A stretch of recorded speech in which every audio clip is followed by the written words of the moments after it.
Hi, and welcome back to Jen Savage Fitness. I'm your coach, Jen, and today we are really going to dial in on those ankles and our foot mobility. But before we get started, go ahead, smash that subscribe button. Let's start building this community where we focus on functional fitness, things that help you feel better. All right, so without any further ado, let's dive in. Now, today is going to be a 5-minute fitness. So we are going to do 5 moves for 45 seconds each and have a 15-second break in between. Our first move is going to last 45 seconds and it's going to be a knee drive, and it's going to look like this. We have one leg up and we go 1, 2, hop, hop, 1, 2, hop, hop. Okay, so let's get started. 45 seconds on the clock starting now. And one thing you want to do, make sure that that ankle is lifting straight up, that your knees are not caving in or out as you're landing, and that you're light on your feet. Okay, you don't want to be waking up the neighbors downstairs. If you're in an apartment or you have kids asleep, you want to make sure that you are also driving that knee up to hip height so that you can really target that core as well. The more we can add in, the better, right? And stop. Our next move is a squat rocker. So what we're gonna do, we're gonna squat down, we're gonna stand up, lean back, and then elevate onto our toes. Okay, so what that looks like again, squat back, lean back, and then elevate. All right, so let's get started now, 45 seconds. All right, what are we looking for as we're doing this? Well, we are looking for those knees to stay in alignment with those second and third toes. We are also looking for our knees not to cave out or in. So if you're noticing that, really try and push through those thighs, like almost extend them out if you notice that your knees are caving in.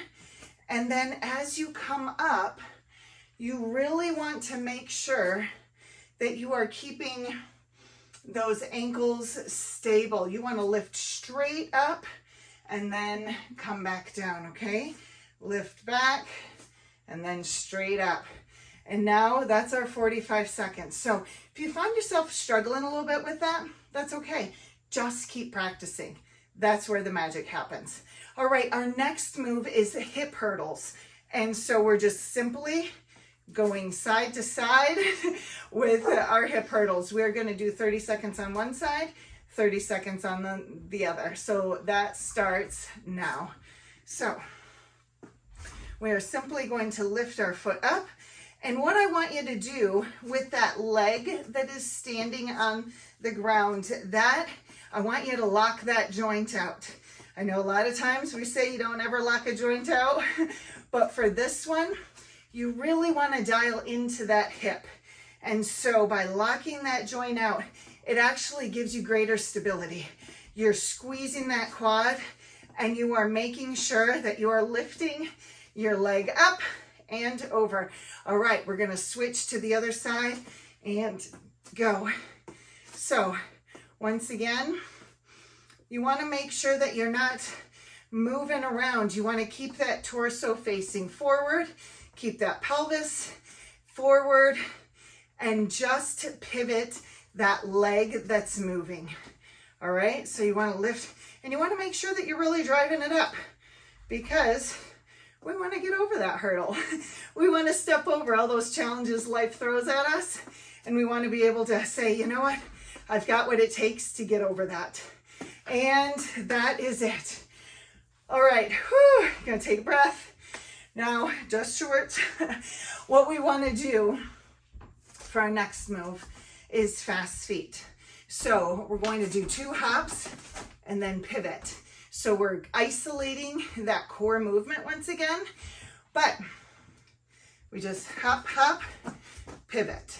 And when you're doing that, you really want to try and thrust those hips to the side and back, okay?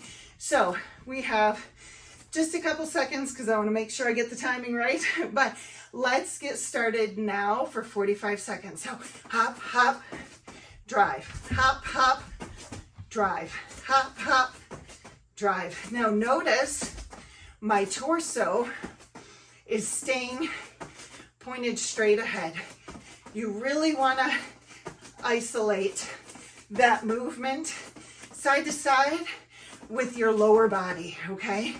Keep those arms pivoting so that you can keep that momentum going and stay light on your feet, okay? You don't want to really settle into or put a lot of pressure and stress on those ankle joints.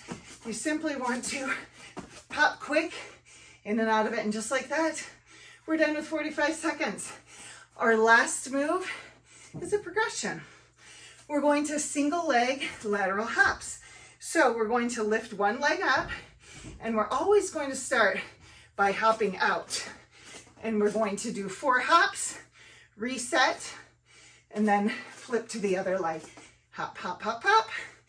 All right, let's get started. 45 is on the clock.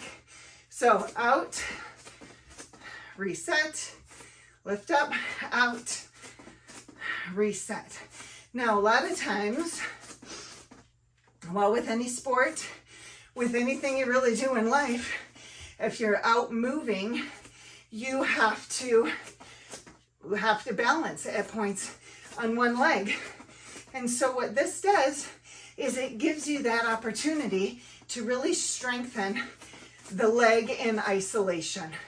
It allows you to notice, hey, am I stronger on one side than the other?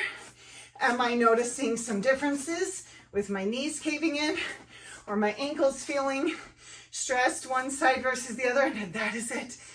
So pay attention to those, make notes, but keep showing up, because every time you show up, you get a little bit stronger. You continue to make progress. Your stability, your mobility, and your ankles and feet and the rest of your body will thank you. And don't forget, that mindset is everything. Knowing you just push through something. So give yourself a high five, smash that subscribe button if you haven't already, and I will see you here again next time. Make it a great day.